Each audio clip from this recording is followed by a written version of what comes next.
ప్రజల మధ్య మత విద్వేషాలు సృష్టించి రాజకీయ లబ్ధి పొందాలనుకోవడం దురదృష్టకరమని, ఇలాంటి పెడధోరణను సహించబోమని శాసనసభ్యులు రాష్ట్ర ప్రభుత్వ విప్ బొలిశెట్టి శ్రీనివాస్ వైసీపీ నేతలను హెచ్చరించారు. పశ్చిమ గోదావరి జిల్లా ఒండి నియోజకవర్గం ఆకివీడి పెద్ద రామాలయాన్ని ఎమ్మెల్యే సందర్శించి బాధితులను పరామర్శించారు. ఈ సందర్భంగా ఆయన మాట్లాడుతూ శ్రీరామనవమి సందర్భంగా ఆకివీడి రామాలయంలో జరిగింది దుర్మార్గమైన సంఘటన అని ఆయన పేర్కొన్నారు. శ్రీరాముడికి దండలు వేయడానికి వెళ్లిన స్థానిక ఎమ్మెల్యే రఘురామకృష్ణరాజు పలువురు జన సైనికులపై కొందరు ఉన్మాదులు దాడులు చేయడానికి తీవ్రంగా ఖండించారు.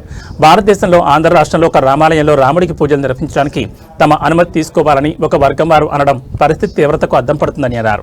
హిందూ ధర్మం ఏ పరిస్థితిలో ఉందో ఆలోచించాలన్నారు. భారతీయ సంస్కృతిలో అన్ని మతాలకు సమాన గౌరవం ఉందన్నారు. సమాజంలో స్నేహపూర్వక వాతావరణం చెడగొట్టే విధంగా వైసీపీ నేతలు ప్రవర్తించడం దారుణమని విమర్శించారు. జన సైనికులకు తాము పూర్తిగా అండగా ఉంటామని తెలిపారు. ఈ దాడిలో తెగబడిన వారిపై చట్టపరమైన చర్యలు ఉంటాయని తెలిపారు. దళితులను యువకులను తప్పుదోవ పట్టించే విధంగా ఎవరూ ప్రవర్తించొద్దని ఆయన కోరారు. ఎమ్మెల్యే వెంట BJP party in charge Eethakota Tataji, Janasena నాయకులు బలుసు లక్ష్మణరావు, పుల్లాబాబీ, చాపల రమేష్, మద్దాల మణికుమార్, పతలకొండ రామ్ లక్ష్మణ్, పైబోయిన వెంకటరామయ్య, బేతిన గిరిధర్, పిడుగు రామ్మోహన్ బ్రదర్స్, గట్టెం నాని, కూటమి నాయకులు పాల్గొన్నారు. అందరికీ నమస్కారం. ఈరోజు ఉండి ఏదైతే గొడవ జరిగిందో, రాముడి విగ్రహాన్ని దండేస్తాకి వెళ్తే అక్కడ లోకల్గా ఉన్నటువంటి కొంతమంది అరాచక శక్తులు మా ఎమ్మెల్యే రఘురామకృష్ణరాజు గారి మీద, అదేవిధంగా జన సైనికుల మీద చేసిన దాడిని నేను పూర్తిగా ఖండిస్తూ ఉన్నా. మనకి ఇష్టం ఉన్నా లేకపోయినా మనకి చెప్పి యేసుప్రభు గుడికో లేకపోతే ముస్లిమ్స్ మసీదుకు వెళ్ళరు. అదేవిధంగా హిందువులు కూడా ఎవరి పర్మిషన్ తీసుకుని ఏ గుడికి వెళ్ళవలసిన అవసరం లేదు. మా ప్రాంతంలో ఉంది, మీరు వచ్చి ఇక్కడ కుదరదనే పరిస్థితి.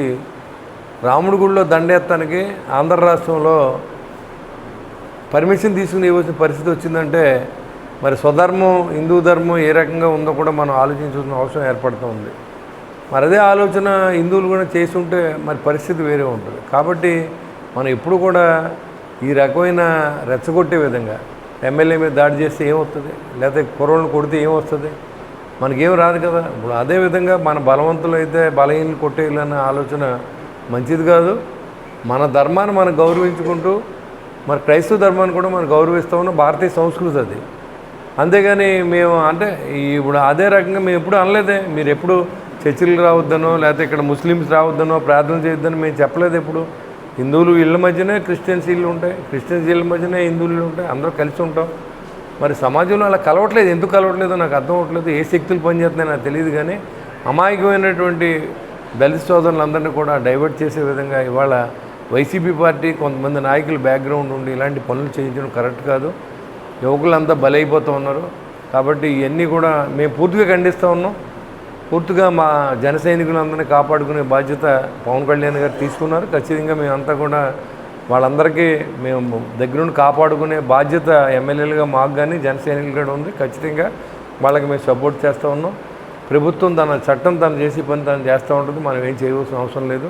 ఖచ్చితంగా ఏదైతే తప్పు చేసామో దానికి శిక్ష మాత్రం ఖచ్చితంగా పడద్దని మీకు తెలియజేస్తాం.